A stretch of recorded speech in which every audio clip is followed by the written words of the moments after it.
1970년대 가야산 해인사. 새벽 예불이 끝나고 고요한 산사에 갑자기 아악 하는 비명소리가 울려 퍼졌다. 다른 스님들은 이미 익숙해진 듯 눈썹 하나 움직이지 않았다. 또 성철 큰 스님께서 제자를 가르치시는구나. 그들의 예상대로 백년암에서는 한 젊은 스님이 땅바닥에 엎어져 신음하고 있었고, 성철 스님은 손에 죽비를 들고 차갑게 내려다보고 있었다. 일어서라. 아직 끝나지 않았다. 성철 스님이 제자 교육으로 악명을 떨치기 시작한 것은 1950년대 백년암 시절부터였다. 당시 그의 나이 40대. 이미 불교계에서는 범접할 수 없는 고승으로 소문이 자자했지만, 동시에 절대 제자로 받아달라고 하면 안 되는 스님으로도 유명했다. 왜 그랬을까? 이유는 간단했다. 성철 스님 밑에서 견뎌낸 제자가 거의 없었기 때문이다. 성철 스님께 제자가 되고 싶다고 하는 것은 지옥행 티켓을 달라고 하는 것과 같다는 말이 당시 승려들 사이에서 공공연히 돌았다. 과장이 아니었다. 실제로 그 밑에서 1년을 버텨낸 제자를 찾기가 더 어려웠으니까. 1955년 어느 봄날, 백년암으로 한 젊은 스님이 찾아왔다. 법명은 현각, 나이 25세의 총명해 보이는 스님이었다. 그는 서울에서 온 엘리트 스님으로 여러 고승들로부터 제목이라는 평가를 받은 인재였다. 현각 스님이 백년암 마당에서 큰 절을 올리며 제자로 받아달라고 애원했지만 성철 스님의 반응은 차갑기만 했다. 돌아가라는 말만 반복할 뿐이었다. 현각 스님은 3일을 그 자리에서 버텼다. 먹지도 마시지도 않고 꼼짝하지 않았다. 3일째 되는 날, 성철 스님이 다시 나타나 첫 번째 시험을 내주겠다고 했다. 성철 스님이 가리킨 것은 사람 머리만 한 크기의 바위였다. 그리고 그가 가리킨 곳은 백년암에서 가장 위험한 절벽이었다. 한 발만 헛디뎌도 수백 미터 아래로 떨어져 목숨을 잃을 수 있는 곳이었다. 현각 스님은 입술을 깨물고 바위를 안고 절벽으로 향했다. 1시간이 지났다. 2시간이 지났다. 바람이 불 때마다 몸이 흔들렸고 언제 떨어져도 이상하지 않을 상황이었다. 마침내 성철 스님이 내려오라고 했고, 현각 스님은 안도의 한숨을 쉬며 다가갔다. 첫 번째 시험은 통과했지만 성철 스님의 차갑고 날카로운 눈빛을 본 순간 현각 스님은 등골이 서늘해지는 것을 느꼈다. 마치 호랑이가 먹이를 바라보는 눈빛이었다. 이튿날부터 현각 스님의 진짜 시험이 시작됐다. 성철 스님은 3일간 물을 마시지 말라고 명령했다. 대신 내민 것은 마른 나물 몇 조각, 소금기라고는 전혀 없는 씹으면 씹을수록 목이 타는 그런 나물이었다. 현각 스님은 당황했지만 거부할 수 없었다. 첫날은 그럭저럭 버텼다. 둘째 날부터 지옥이 시작됐다. 입안이 바싹 말랐고 혀가 갈라지기 시작했다. 셋째 날 아침, 현각 스님은 의식을 잃고 쓰러졌다. 성철 스님이 찬물을 끼얹어서야 겨우 정신을 차렸다. 그제서야 한 모금씩 물을 마셔도 된다는 허가가 떨어졌다. 물을 마시는 현각 스님을 본 성철 스님은 묘한 미소를 지으며 물었다. 물맛이 어떠냐고. 현각 스님은 세상에서 가장 달콤하다고 대답했다. 그렇다. 이제 너는 물 한 방울의 소중함을 안다. 이것이 두 번째 교훈이다. 겨울이 왔다. 가야산의 겨울은 서울과는 차원이 달랐다. 영하 20도까지 내려가는 혹독한 추위였다. 그런데 성철 스님은 현각 스님에게 충격적인 명령을 내렸다. 오늘부터 방에서 잠을 자면 안 된다는 것이었다. 마당에서 이불도 없이 자라는 명령이었다. 현각 스님은 믿을 수 없었지만 성철 스님의 표정은 진지했다. 농담이 아니었다. 첫날 밤, 현각 스님은 마당 한복판에 누워 있었다. 살을 애는 추위가 온몸을 파고들었다. 이대로는 정말 죽을 것 같았다. 하지만 방 안에서는 아무 대답이 없었다. 둘째 날, 셋째 날, 일주일이 지났다. 신기하게도 현각 스님은 추위에 적응하기 시작했다. 몸에서 열이 나기 시작했고 예전만큼 춥지 않았다. 어느 날 새벽, 성철 스님이 현각 스님을 깨우며 이제 방으로 들어가도 된다고 했다. 하지만 마지막으로 한마디를 덧붙였다. 기억하라. 편안함에 익숙해지면 수행은 끝이다. 현각 스님은 고개를 끄덕였다. 그제서야 성철 스님의 의도를 이해하기 시작했다. 1956년 여름, 백년암에는 이제 현각 스님 외에도 2명의 제자가 더 있었다. 법명은 각각 해안과 지원, 모두 성철 스님의 혹독한 초기 시험을 통과한 정의 제자들이었다. 하지만 진짜 지옥은 이제부터 시작이었다. 성철 스님 손에는 언제나 죽비 한 자루가 들려 있었고 그 죽비가 내리치는 소리는 백년암의 일상이 되어버렸다. 탁! 한 번의 타격으로 제자가 쓰러지는 일은 다반사였다. 가야산 일대에서는 성철 스님을 죽비의 달인이라고 부르기 시작했다. 해안 스님은 25세의 똑똑한 청년이었다. 서울대학교를 졸업하고 출가한 엘리트 스님으로 자신의 지식에 상당한 자부심을 가지고 있었다. 어느 날 아침, 성철 스님이 조주 스님의 유명한 화두를 냈다. 개가 불성이 있는가 없는가 하는 것이었다. 해안 스님은 자신 있게 대답하기 시작했다. 조주 스님의 답과 자신의 해석을 덧붙이려던 순간이었다. 탁, 죽비가 해안 스님의 어깨를 내리쳤다. 예상치 못한 강력한 일격에 해안 스님은 그대로 바닥에 쓰러졌다. 어깨뼈가 부러진 것 같은 고통이었다. 성철 스님의 목소리는 차가웠다. 내 생각이 뭐가 중요하냐고.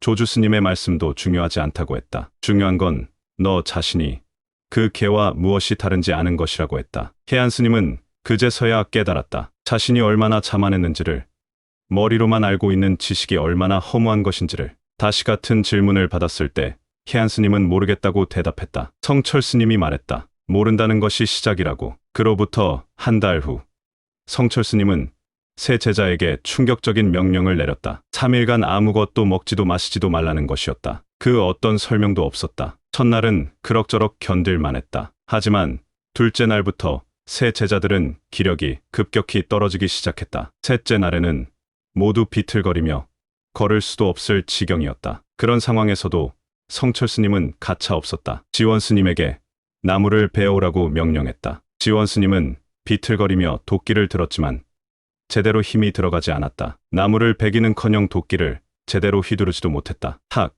또다시 죽비가 날아들었다. 지원 스님은 그대로 땅에 쓰러졌다. 성철 스님은 직접 도끼를 들어 굵은 나무를 베어 보였다. 그의 나이는 이미 44세. 제자들보다 훨씬 나이가 많았지만 그의 동작에는 전혀 힘의 부족함이 보이지 않았다. 배가 고프다고 해서 힘이 없다고 생각하는 것은 착각이라고 했다. 진짜 힘은 마음에서 나온다고. 몸의 한계는 마음이 만든다고.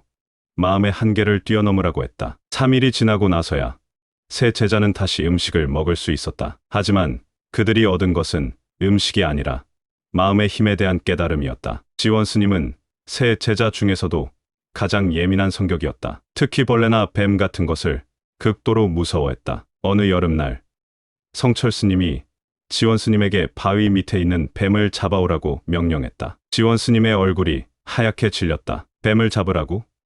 그것도 맨손으로? 설명을 하려던 지원 스님의 등에 죽비가 내리쳤다. 성철 스님은 두려움은 마음이 만든 환상이라고 했다. 뱀이 물어도 죽지 않지만 두려움은 지금 당장 죽일 수 있다고 했다. 지원 스님은 떨리는 손으로 뱀에게 다가갔다. 독사는 아니었지만 상당히 큰 구렁이었다. 1시간이 넘게 지나서야 지원 스님은 뱀을 잡을 수 있었다. 뱀에게 물리기도 했지만 성철 스님의 말대로 죽지는 않았다. 기분이 어떠냐는 성철 스님의 질문에 지원 스님은 두려워할 게 없다는 걸 알겠다고 대답했다. 두려움의 실체를 알면 두려움은 사라진다는 것이 성철 스님의 가르침이었다. 현각 스님은 새 제자 중에서 가장 성실했다. 하지만 그만큼 고지식하기도 했다. 모든 것을 논리적으로 이해하려고 했고 그것이 때로는 독이 되었다. 성철 스님이 현각 스님에게 낸 화두는 유명한 것이었다. 손뼉 치는 소리는 들을 수 있지만 한 손뼉의 소리는 무엇이냐는 것이었다. 현각 스님은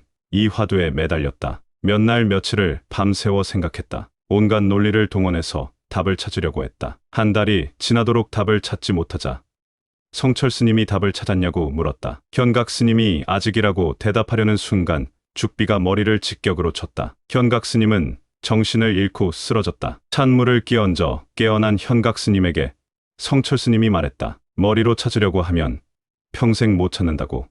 온몸으로 들으라고 했다. 그날부터 현각 스님은 생각을 멈추고 귀를 기울이기 시작했다. 바람 소리, 새 소리, 자신의 숨소리까지 모든 소리에 집중했다. 어느 날 새벽, 현각 스님이 좌선을 하고 있을 때였다. 갑자기 손뼉을 치지 않아도 소리가 들렸다. 아니, 소리가 아니라 침묵 그 자체였다. 그 순간 현각 스님은 달려가서 성철 스님께 한 손뼉의 소리를 들었다고 보고했다. 무엇이냐는 질문에 현각 스님은 아무 말도 하지 않았다. 대신 조용히 앉아 있을 뿐이었다. 성철 스님이 미소를 지으며 말했다. 이제야 제대로 들었다고. 어느 날 해안 스님이 용기를 내어 성철 스님께 질문했다. 왜 이렇게 혹독하게 대하느냐고. 성철 스님은 잠시 생각에 잠겼다가 대답했다. 너희들이 평생 당할 고통을 지금 다 당하게 해주는 것이라고. 지금 아프면 나중에 안 아프다고 했다. 그리고 이어서 말했다. 세상은 너희가 생각하는 것보다 훨씬 무서운 곳이라고. 그 무서운 세상에서 무너지지 않기를 바란다고 했다. 새 제자는 그제서야 성철 스님의 진짜 마음을 이해할 수 있었다. 혹독한 교육 뒤에 숨어있는 깊은 자비를. 시간이 흘러 100년 안에는 더 많은 제자들이 모여들었다. 하지만 성철 스님의 교육법은 더욱 가혹했다. 법운 스님은 한겨울에 냉수로만 목욕을 해야 했다. 처음에는 쇼크로 기절하기도 했지만 한 달 후에는 더운 물을 찾지 않게 되었다. 정념 스님은 하루에 한 끼만 먹도록 명령받았다. 그것도 정확히 108개의 쌀알만. 처음에는 너무 적다고 생각했지만 나중에는 그것만으로도 충분함을 깨달았다. 혜광 스님은 스문의 시간 동안 계속 서 있어야 했다. 중간에 앉거나 눕지 못했다. 쓰러져도 다시 일으켜 세웠다. 이틀째 되는 날, 혜광 스님은 서 있는 상태에서도 깊은 선정에 들 수 있게 되었다. 성철 스님의 교육 중에서 가장 무서운 것은 죽음 체험이었다. 어느 날 성철 스님이 모든 제자를 불러 모았다. 오늘 너희들은 죽을 것이라고 했다. 제자들은 무슨 말인지 이해할 수 없었다. 저 절벽에서 뛰어내리라고 했다. 죽기 싫으면 떠나라고 했다. 제자들은 경악했다. 정말로 죽으라는 것인가? 하지만 성철 스님의 표정은 진지했다. 농담이 아니었다. 첫 번째로 현각 스님이 나섰다. 절벽 앞에서 한참을 서 있다가 눈을 감고 뛰어내렸다. 하지만 떨어진 곳은 절벽이 아니라 깊은 연못이었다. 성철 스님이 미리 확인해둔 안전한 곳이었다. 물에 빠진 현각 스님을 건져 올린 성철 스님이 기분이 어떠냐고 물었다. 현각 스님은 죽었다가 다시 살아난 기분이라고 대답했다. 성철 스님은 진짜 삶은 죽음을 경험한 후에 시작된다고 말했다. 다른 제자들도 하나씩 죽음을 체험했다. 모두 안전한 곳이었지만 뛰어내리는 순간의 공포는 진짜였다. 그날 이후 제자들의 눈빛이 달라졌다. 죽음을 두려워하지 않게 된 것이다. 어느 날 밤, 성철 스님이 혼자 앉아 눈물을 흘리고 있었다. 그것을 본 현각 스님이 조심스럽게 다가갔다. 성철 스님의 솔직한 고백이 이어졌다. 너희들을 이렇게 괴롭히는 내가 미치겠다고 했다. 하지만 이렇게 하지 않으면 너희들이 진짜 부처가 될 수 없다고. 편안한 길로는 깨달음에 이를 수 없다고 했다. 현각 스님은 그제서야 성철 스님이 얼마나 큰 고통을 감내하며 제자들을 가르치고 있는지 알 수 있었다. 감사하고 있다고 말하는 현각 스님에게 성철 스님은 고맙다고 했다. 하지만 아직 끝나지 않았다고. 더 힘든 일이 기다리고 있다고 했다. 1976년 성철 스님이 해인사 주지가 된 지 3년이 지났다. 어느 날 해인사에 3명의 중년 스님이 찾아왔다. 현각, 해안, 지원. 100년암에서 성철 스님의 혹독한 교육을 받았던 바로 그 제자들이었다. 20년이 흐른 지금 그들은 각각 큰 사찰의 주지가 되어 있었다. 하지만 그들의 눈빛에는 여전히 20년 전 그 깊이가 남아 있었다. 성철 스님은 그들을 보며 조용히 미소 지었다. 당시의 혹독한 교육이 헛되지 않았음을 확인하는 순간이었다. 성철 스님이 왜 그토록 제자들을 혹독하게 대했을까? 그 이유는 단순했지만 깊었다. 성철 스님은 일제강점기와 한국전쟁을 겪으며 인간의 나약함을 뼈저리게 체험했다. 편안함에 익숙해진 인간이 얼마나 쉽게 무너지는지 목격했다. 특히 당시 불교계는 일제의 탄압과 소구, 문물의 유입으로 정체성을 잃어가고 있었다. 성철 스님은 확신했다. 앞으로 더 큰 시련이 올 것이고 그때 불교를 지킬 사람은 극한의 시련을 이겨낸 자들 뿐이라고. 그래서 그는 제자들에게 미리 그 시련을 겪게 한 것이었다. 마치 도검을 만들 때 수없이 두들겨야 날카로운 검이 되는 것처럼 인간도 시련을 겪어야 진짜 인간이 된다는 것이 그의 철학이었다. 성철 스님의 교육을 받은 제자들은 정말로 달라졌다. 그 변화는 단순히 정신력이 강해진 것을 넘어서는 것이었다. 현각 스님의 변화. 현각 스님은 100년암을 떠난 후 전라도의 한 산간 사찰로 갔다. 그곳은 가난하고 황폐한 곳이었다. 하지만 현각 스님은 전혀 좌절하지 않았다. 성철 스님 밑에서 겪은 시련에 비하면 이 정도는 아무것도 아니었다. 그는 직접 농사를 짓고 신도들과 함께 절을 복원했다. 10년 만에 그 사찰은 지역의 중심 사찰로 변모했다. 현각 스님의 인내와 끈기, 그리고 어떤 어려움도 두려워하지 않는 마음가짐이 만들어낸 기적이었다. 특히 놀라운 것은 현각 스님의 설법이었다. 그는 복잡한 불교, 교리를 누구나 이해할 수 있는 일상의 언어로 설명했다. 성철 스님에게서 배운 모른다는 것이 시작이라는 겸손함이 그를 진정한 스승으로 만든 것이었다. 해안 스님의 성취. 해안 스님은 경상도의 한 도시 사찰로 갔다. 그곳은 신도 수는 많았지만 형식적인 불교에 매몰되어 있는 곳이었다. 사람들은 복을 빌기 위해서만 절에 왔다. 하지만 해안 스님은 포기하지 않았다. 그는 매일 새벽 4시부터 밤 10시까지 신도들과 만났다. 그들의 고민을 들어주고 불교의 진정한 의미를 전했다. 성철 스님에게서 죽비로 맞으며 배운 진정한 깨달음을 사람들과 나눈 것이었다. 백년암에서 성철 스님의 교육을 받은 제자는 현각, 해안, 지원 외에도 많았다. 그들 각자가 모두 놀라운 성취를 이뤄냈다. 법운 스님의 선교 활동. 한겨울 냉수 목욕을 견뎌낸 법운 스님은 해외 선교에 나섰다. 1960년대 미국에서 불교는 아직 생소한 종교였다. 하지만 법운 스님은 포기하지 않았다. 그는 LA의 한 작은 방에서 시작해서 미국 서부 지역의 불교를 전파했다. 특히 젊은 히피들 사이에서 인기가 높았다. 법운 스님의 강인한 정신력과 진정성이 통한 것이었다. 30년 후 법운 스님이 세운 절은 미국 서부 최대의 불교 사찰이 되었다. 수천 명의 미국인들이 그곳에서 불교를 배웠다. 정념 스님의 사회봉사, 하루 한 끼, 쌀알 108개로 견뎌낸 정념 스님은 가난한 사람들을 위한 일에 평생을 바쳤다. 그는 서울 변두리에 무료 급식소를 열었다. 정념 스님의 급식소는 특별했다. 단순히 밥을 주는 것이 아니라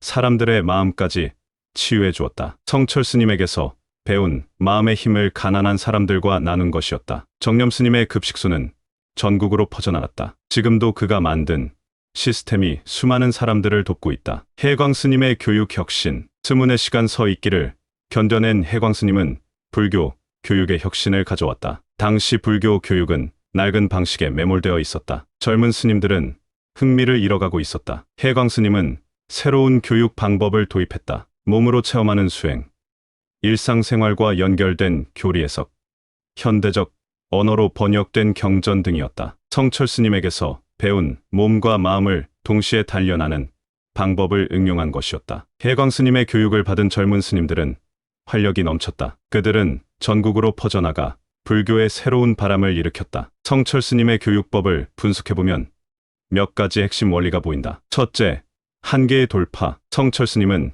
제자들이 스스로 생각하는 한계를 강제로 넘게 했다. 3일간 물 금지, 한겨울 노숙, 뱀 잡기 등은 모두 불가능하다고 생각하는 것들이었다. 하지만 실제로 해보니 가능했다. 이를 통해 제자들은 인간의 잠재력이 얼마나 큰지 깨달았다. 둘째, 두려움의 극복, 죽음 체험, 뱀 잡기, 절벽에서의 시험 등은 모두 두려움과 관련된 것들이었다. 성철 스님은 두려움이 인간을 가장 많이 제약한다고 생각했다. 두려움을 극복한 사람은 무엇이든 할 수 있다고 믿었다. 셋째, 겸손의 학습. 죽비로 맞는 경험은 제자들에게 겸손을 가르쳤다. 자신이 아무것도 모른다는 것을 인정하는 순간 진정한 배움이 시작된다는 것이 성철 스님의 철학이었다. 넷째, 마음의 힘. 모든 교육의 궁극적 목표는 마음의 힘을 기르는 것이었다. 몸이 약해도, 환경이 나빠도, 마음이 강하면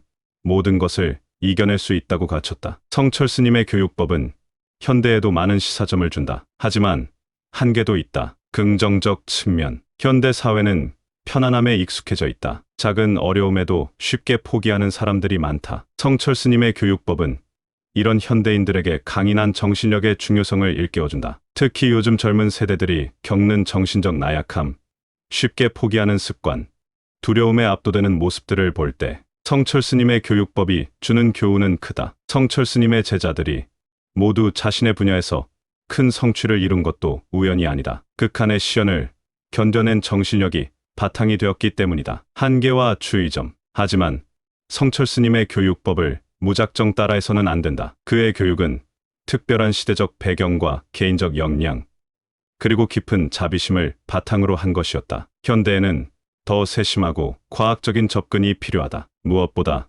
교육받는 사람의 의지와 동의가 전제되어야 한다. 성철 스님의 제자들도 모두 자발적으로 그 교육을 받아들인 사람들이었다. 또한 신체적 안전과 정신적 건강을 고려한 접근이 필요하다. 성철 스님 시대와 현대는 사회적 환경이 많이 다르기 때문이다. 1993년 성철 스님이 입적하기 직전의 일화가 있다. 그때도 많은 제자들이 곁에 있었는데 그 중에는 백년암 시절에 그 제자들도 있었다. 성철 스님은 죽음을 앞두고도 마지막까지 제자들을 가르쳤다. 하지만 이때의 가르침은 예전과 달랐다. 죽비도 없었고 혹독한 시련도 없었다. 대신 성철 스님은 조용히 말했다. 너희들이 이제는 스스로 서야 할 때라고. 내가 준 시련은 너희를 강하게 만들기 위한 것이었지만 진정한 강함은 다른 사람에게 자비를 베풀 수 있는 힘이라고. 그리고 마지막으로 이렇게 말했다. 내가 너희를 때린 것을 용서해달라고. 하지만 그 덕분에 너희가 많은 사람을 도울 수 있게 되었으니 후회하지는 않는다고. 제자들은 모두 눈물을 흘렸다. 그제서야 성철 스님의 진짜 마음을 완전히 이해할 수 있었다. 성철 스님이 세상을 떠난 지 30년이 지났다. 하지만 그의 교육법은 아직도 회자되고 있다. 단순히 무서운 이야기로서가 아니라 인간의 한계를 뛰어넘는 교육의 한 모델로서 말이다. 현재 해인사에는 성철 스님의 교육을 받은 제자들의 제자들이 있다. 그들은 직접 죽비를 맞지는 않았지만 성철 스님의 정신을 이어받고 있다. 자신의 한계를 뛰어넘으려는 의지, 두려움을 극복하는 용기, 그리고 다른 사람을 위한 자비심 말이다. 성철 스님의 이야기는 우리에게 묻는다. 당신은 얼마나 강한 사람인가? 당신은 어려움 앞에서 포기하지 않을 수 있는가? 그리고 무엇보다 당신은 다른 사람을 위해 자신을 희생할 수 있는가? 이 질문들에 대한 답은 각자가 찾아야 한다. 하지만 한 가지는 분명하다. 성철 스님의 제자들처럼 진정한 강함은 시련을 통해서만 얻을 수 있다는 것이다. 그리고 그 강함의 진짜 목적은 자신을 위한 것이 아니라 다른 사람들을 돕기 위한 것이어야 한다는 것이다. 이 이야기는 단순한 무서운 교육담을 넘어서 진정한 교육이 무엇인지, 인간의 잠재력이 얼마나 큰지, 그리고 강함의 진정한 의미가 무엇인지를 보여주는 깊이 있는 스토리입니다. 현대 유튜브 시청자들에게는 자극적이면서도 교훈적인 콘텐츠가 될 것이며 성철 스님의 진정한 면모를 알릴 수 있는 좋은 기회가 될 것입니다. 긴 이야기 들어주셔서 감사합니다.